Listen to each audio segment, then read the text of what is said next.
মদিনার বাজার দিয়ে নবীজি যাচ্ছেন, নবীজির একটা ওট পছন্দ হয়েছে। তো নবী ওটের মালিকের কাছে গিয়ে জিজ্ঞেস করলেন, ভাইয়া এই ওটটার দাম কত?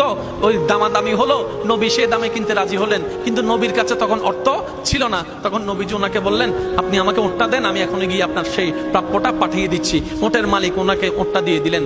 আশেপাশে যারা ওটের মালিক ছিল সবাই জিজ্ঞেস করতেছে, এই পাগলা, তুমি কি যাকে ওট দিয়েছো তাকে চিনো? বলে যে না। নাম জানো?